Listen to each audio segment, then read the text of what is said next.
7월 4일 오늘의 말씀은 디도서 3장 1절에서 7절입니다.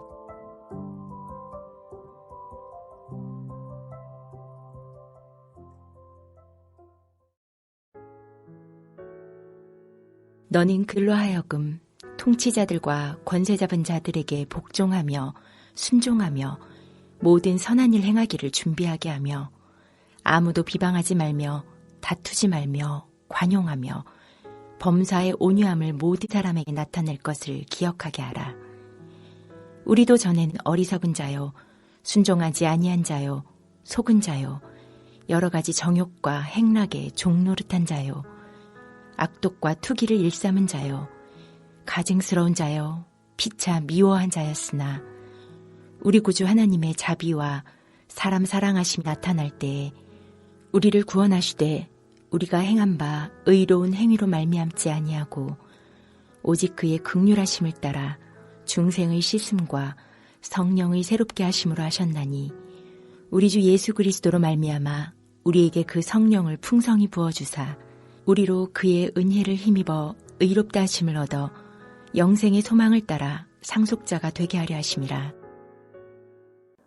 디도서 3장 1절에서 7절 말씀을 함께 묵상하겠습니다.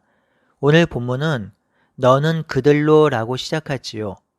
여기서 그들은 앞으로 세워질 교회의 리더들이라고 할 수 있습니다. 그러니 오늘 본문은 1차적으로 교회의 리더들을 향한 권면이고 2차적으로는 교회 공동체를 향한 권면이 되겠지요. 바울은 디도에게 그들을 이렇게 가르치라고 합니다. 통치자와 권세 잡은 자들에게 복종하고 순종하라 가르칩니다. 이 권면은 지난달에 묵상했던 로마서 12장의 말씀과 맥을 같이 합니다. 이 세상은 여러 사람들이 함께 살아가는 세상이기에 더불어 살아갈 수 있도록 최소한의 정치 질서와 사회 조직이 필요합니다. 그리고 그 정치 질서와 사회 조직을 세우고 이끌어갈 리더가 존재하지요. 그렇기에 사회 구성원은 사회를 구성하고 세우는 리더에게 순종할 의무가 있습니다. 이는 교회 성도들도 포함되지요. 성도들도 이 세상, 이 사회 속에서 살아가기 때문에 이 사회와 세상을 이끌어가는 리더에게 순종하고 복종을 해야 하지요.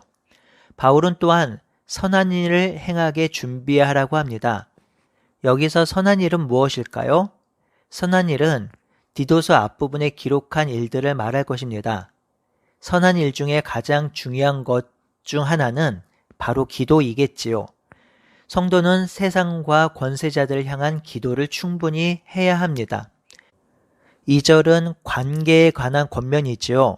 아무도 비방하지 말고 다투지 말고 관용하며 범사의 온유함을 모든 사람에게 나타내라고 합니다. 리더가 가장 중요하게 갖추어야 할 덕목은 바른 관계를 맺는 것입니다.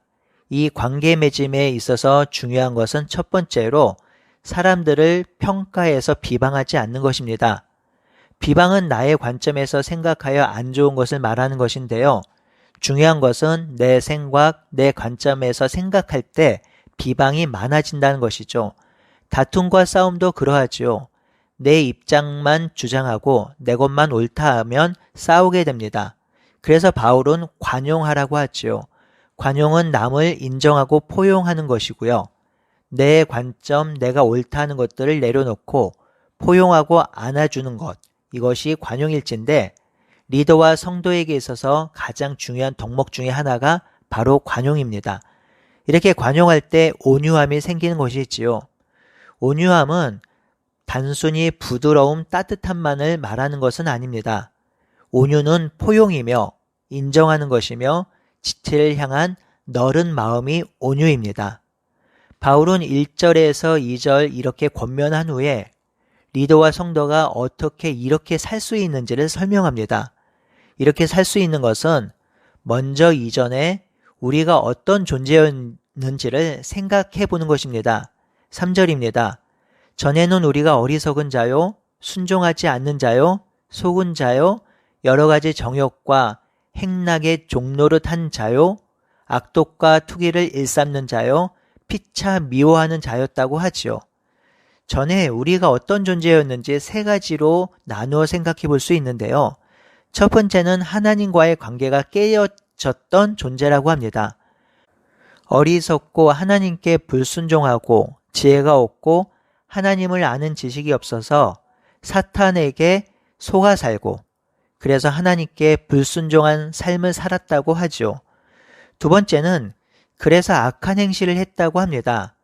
정욕과 향락의 종로를 타고 음란하고 세상 것을 따르며 부패한 삶을 살았다고 하지요.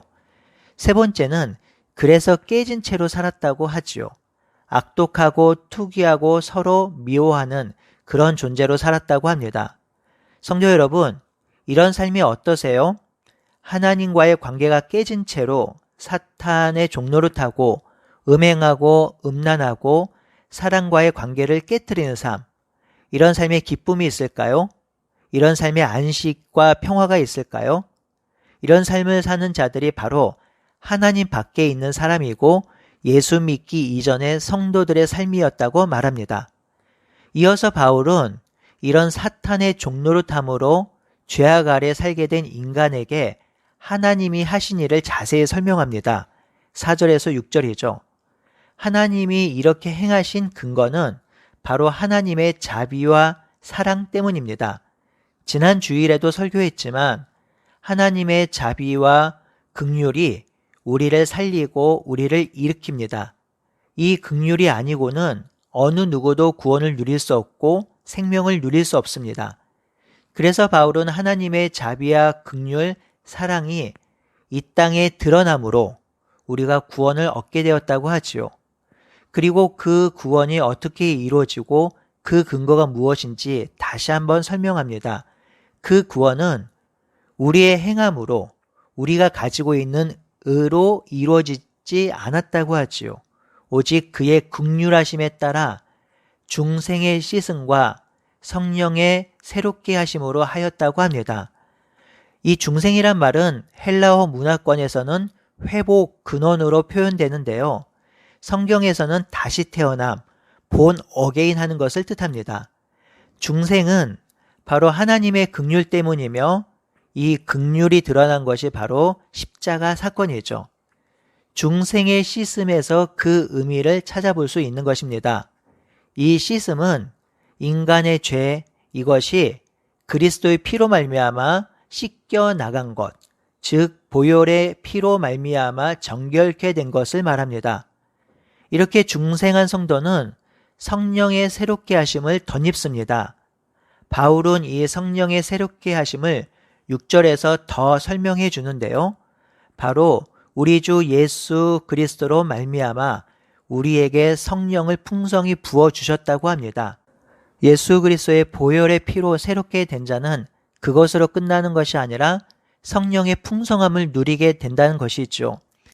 성도는요, 예수 그리스도로 말미암아 새롭게 태어난 새로운 피조물이 된 자들이고요.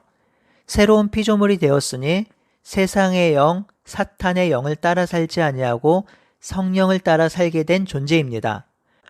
뿐만 아니라 성령과 친밀하게 동행하게 되었고 충만함을 덧입는 삶을 살게 되었습니다. 이것이 바로 성도이고 성도가 누리는 축복이지요. 바울은 그래서 이 성도의 삶이 어떠한지를 좀 더 자세히 설명합니다. 우리가 그의 은혜를 힘입어 의롭다 하심을 얻어 영생의 소망을 따라 상속자가 되었다고 하지요. 바울은 하나님의 구원을 7절에서 그의 은혜로 바꾸어서 말합니다. 하나님께서 베푸신 구원은 하나님의 은혜이지요. 그 은혜로 말미암아 구원을 누리게 된 것입니다. 그 은혜로 말미암아 의롭다 하심을 얻은 것이지요. 이것을 로마서에서 묵상했는데요. 예수 그리스도의 정결케 하심이 우리에게 전가되었으므로 우리가 의롭다 하심을 얻은 것입니다. 이 은은 오직 하나님의 은혜로 이루어진 것이므로 누구도 자랑할 수 없지요. 그러니 의롭다 하심을 얻었다 생각할 때 우리의 반응은 감사에 있지요. 하나님께서 행하신 일을 묵상하고 그 구원을 생각하면 감사할 것밖에 없습니다. 의롭다 하심을 얻은 자는 영생의 소망을 따라 상속자가 되게 하신다고 하였는데요. 공동 번역은 상속자가 되어 영원한 생명을 발할 수 있게 되었다고 하지요. 이 구절은 신분의 변화와 신분에 맞는 축복과 은혜를 말해주고 있습니다. 먼저 신분의 변화는 상속자가 된 것이죠. 상속을 누가 받나요? 자녀가 받지요. 그러니 자녀가 되었으니 하나님의 나라를 상속받게 되었고 하나님 나라 안에 살게 되는 것이죠. 그런 신분이 되었다는 것입니다. 이렇게 상속자가 누리는 특권은 영원한 생명을 소망하며 살게 된 것입니다. 영원한 생명의 소망, 영생의 소망은 바울이 특히 강조하고 있는 것인데요. 디도서 1장 2절, 디모데전서 1장 16절, 4장 1절, 6장 14절, 디모데후서 3장 1절에서 5절에 반복해서 기록하고 있습니다. 우리는 이 땅에 소망을 둔 사람들이 아니지요. 이 땅의 부와 명예, 이 땅의 잘됨에 소망을 둔 사람들이 아닙니다. 우리의 소망은 바로 하나님 나라입니다.